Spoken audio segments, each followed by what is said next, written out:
Kembali di News Siang, pemirsa, 3 jemaah umroh asal Indonesia dinyatakan positif COVID-19 setelah menjalani swab tes ulang di sebuah hotel di Makkah. Apa saja prosesi yang akan dilakukan pasca swab tes sampai dengan prosesi umroh di sana? Sudah bersama kami kembali Bapak Rizky Sembada, jemaah umroh Indonesia asal Surabaya. Assalamualaikum Pak Rizky. Waalaikumsalam warahmatullahi wabarakatuh. Nah, Pak Rizky, bagaimana hasil swab tes Bapak nih? Pasca 3 orang katanya ada yang positif, seperti apa Pak? Jadi perlu kami informasikan bahwa memang pemerintah Saudi dalam rangka memang menjaga dan memperhatikan kaum muslimin Indonesia ya, sebelum melaksanakan umroh itu melaksanakan PCR atau swab test semuanya. Dan apabila hasilnya negatif maka dia diizinkan untuk melaksanakan ibadah umroh. Namun apabila ada terindikasi positif COVID akan dikarantina dikarantina lagi selama sampai kondisinya benar-benar membaik dan kemudian dilaksanakan swab test lagi. Memang benar ada 3 dari saudara kami yang terdampak ya terkena virus COVID tersebut. Namun sangat diperhatikan sekali.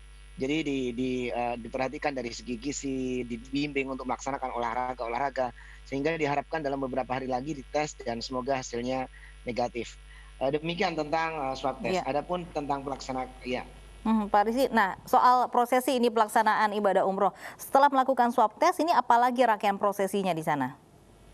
Oke, jadi setelah melaksanakan swab test, setelah hasilnya ketemu ya, kita diberangkatkan secara bertahap atau per base, per kloter seperti melaksanakan ibadah haji. Jadi benar-benar melaksanakan protokol kesehatan dengan tertib banget. Jadi kemarin kita langsung dilepas, didampingin oleh konjen ya Bapak Eko Hartono, waktu pelepasan pertama kali jamaah dari Hotel Hilton Suite. Kemudian kita berangkat menuju ke Tanim, menuju ke Mikot.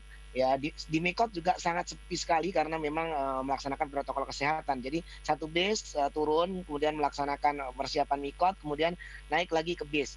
Demikian juga sampai dianterin dari bis tersebut. Di dalam bis juga kapasitas bis hanya sekitar 40% dari kapasitas yang semestinya. Kemudian kita nyampe dianterin turun tepat di depan halaman Masjidil Haram. Kemudian jamaah dimasukkan ke dalam ruangan yang disemprot dengan disinfektan ya. Kemudian satu persatu jamaah masuk ke halaman masjid dengan tetap melaksanakan protokol kesehatan.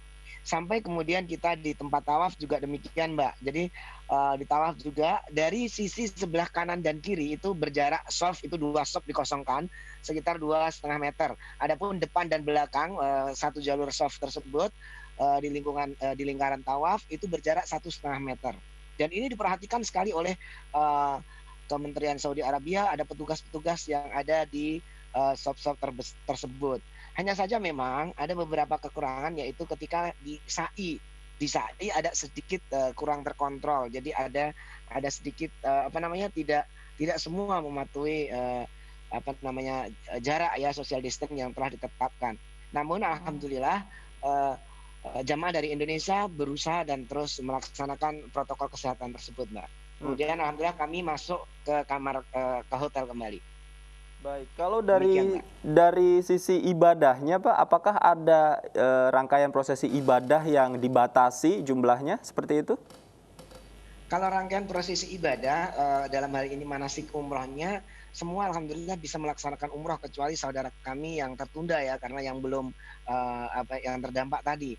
Namun untuk ibadah-ibadah yang lainnya memang mohon maaf saat ini karena perhatiannya kembali ya pemerintah Saudi dan mengkhawatirkan adanya adanya penularan kembali setelah kita tawaf sa'i, itu kita ada tambahan karantina 2 hari lagi. Termasuk saya saat ini masih di karantina lagi. Jadi tadinya kan rencananya setelah umroh itu boleh melaksanakan ibadah rutinitas di masjid. Tetapi kemudian kita menambah di karantina lagi dengan tambahan karantina 2 hari lagi. Namun kami alhamdulillah sebagai jamaah menyadari betul dan disampaikan memang oleh konjen bahwa ini semata-mata demi perhatiannya kerajaan Saudi kepada warga muslim Indonesia agar jangan sampai nanti dari banyaknya pertemuan ya dari berbagai negara jamaah itu nanti akan muncul indikasi penularan baru seperti itu.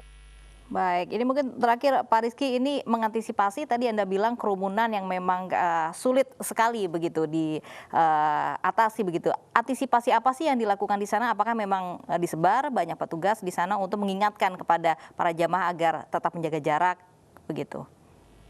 Benar sekali, kalau petugas sangat banyak Mbak, benar-benar berbeda dengan umroh-umroh biasanya. Jadi petugas sama di setiap titik ada petugas. Di setiap sisi ada petugas-petugas yang berjaga di situ mengingatkan social distance. Jadi apa namanya ya diteriaki, diarahkan seperti itu memang harus benar-benar dijaga.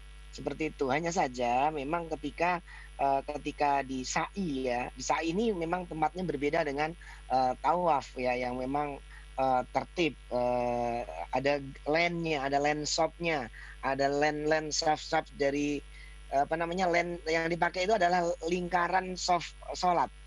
Jadi ada garisnya memang yang udah dipersiapkan. Adapun memang di sa'i agak sedikit sulit, kendati demikian tetap apa namanya diperhatikan banget. Petugas banyak sekali melakukan melakukan peringatan-peringatan. Namun kalau di karantina ini luar biasa Mbak, dijaga benar-benar dijaga sangat ketat.